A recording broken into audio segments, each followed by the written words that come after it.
Hey, I'm Scott, And I'm Chris. and this is Doxologic, where we help you think with your Bible.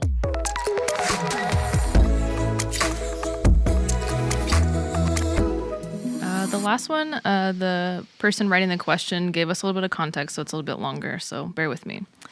It reads like this. I have a few family members that believe we shouldn't quote-unquote shelter children at all, but allow them complete access to anything online and be in situations that could be traumatic for a child. And all that is needed is a conversation afterwards. Is it wrong that I feel it's important to shield my children from some of the world and to remove my young children from seeing toxic family arguments or watching certain things? How much of the world should parents really be exposing their children to? Oof. This one, This is personal. yeah, it's personal. It's pretty heartbreaking, you know. We don't always get this much.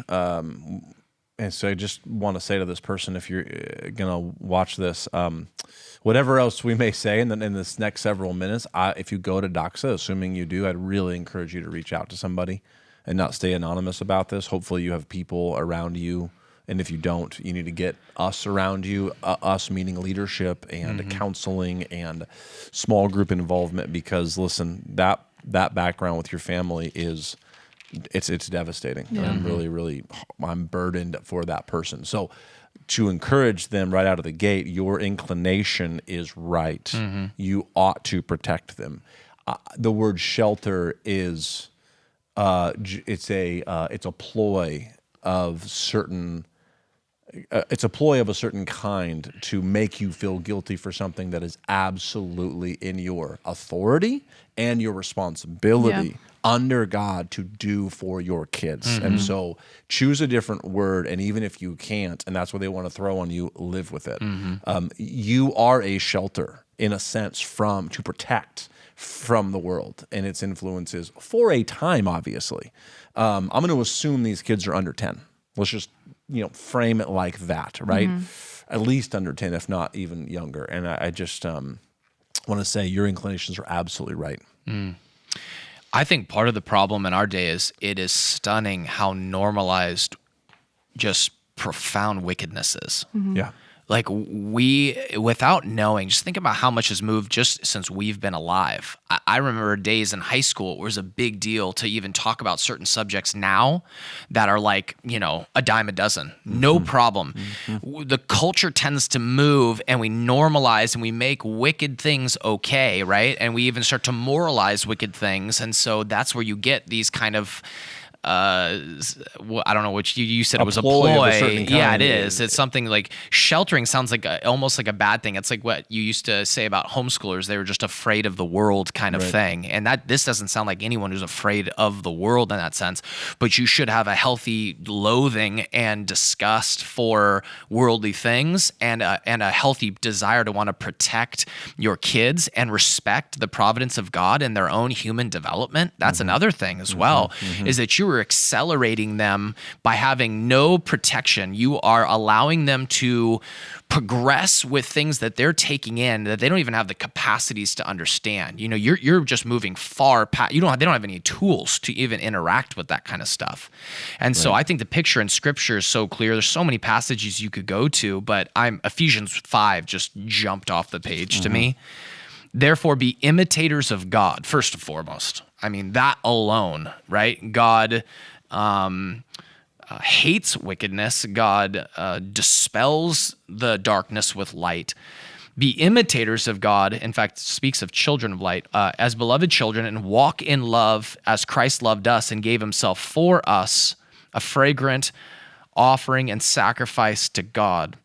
But sexual immorality and all impurity or covetousness must not even be named among you. We've lost that. That's what I'm talking about. We have lost our ability to blush when it comes to evil things.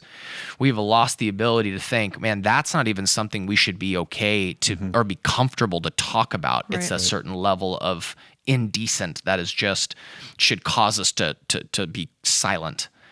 as is proper among the saints. Let there be no filthiness, nor foolish talk, nor crude joking, which are out of place, but instead let there be thanksgiving. For you may be sure of this, that everyone who is sexually immoral or impure or who is covetous, that is an idolater, has no inheritance in the kingdom of Christ and God. Let no one deceive you with empty words. Which is exactly what your family is doing. Seeking to deceive you with empty words. And we're assuming a little bit that sheltering is coming from that conversation, yeah. But yes, I could see what you're saying there. For because of these things, the wrath of God comes upon the sons of disobedience. Therefore, do not become partners with them. Okay? For at one time you were darkness, but now you're light in the Lord. You're going to preserve the light. You're to walk as children of light. For the fruit of light is found in all that is good and right and true, and try to discern what is pleasing to the Lord. That's what it sounds like they're doing, for the record. It sounds like they're trying to discern what is pleasing to the Lord. The Lord is a Lord of light. He is light. We are to walk in that light. But listen to this, verse 11, and I'll call it here. There's more we could say, but take no part in the unfruitful works of darkness, but instead expose them, for it is shameful even to speak of the things that they do in secret. So I think just with that mentality, you have absolute freedom. And like you said, I think you called it responsibility and authority to make those calls. And here's the thing, like as a parent, there's some wisdom that goes into this, and you don't always get it right. But I think when you look back, you will really struggle with the times you were too loose and lenient because you felt like you didn't want to be perceived as a shelter or whatever the term is. And you never want to do this in fear because you're scared.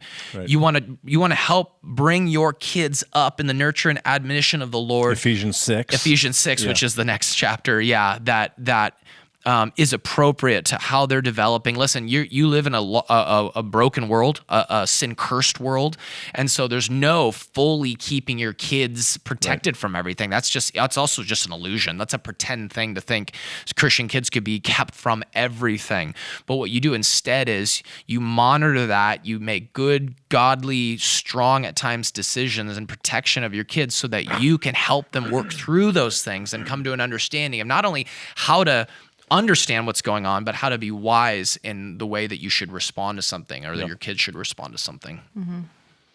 Yeah, there's so much more to be said about that too, just how to really work that out, what you need to maybe do in regards to your family, in regard to if they're local get-togethers, if are they spending alone time with, whether it's an aunt and uncle or whomever. That's again not for us to be able to work out. Well, because we don't know the situations sense right now. With what should I do? That's again where you need godly friends, godly counsel. Because then it goes like, do I not go then see my family at all? Yes. And it's like, hey, I can't make that call because I don't know what you're dealing with But are there situations where it would mean that you maybe do take a step back, which is so sad at times if there's that going on. I certainly think that's on the table of possibility depending on what the situation is, and you have to make those calls, and recognize that assuming that family is non-believers, is lost, there's an animosity maybe coming out of them toward you, but it's ultimately because of Christ. Yeah.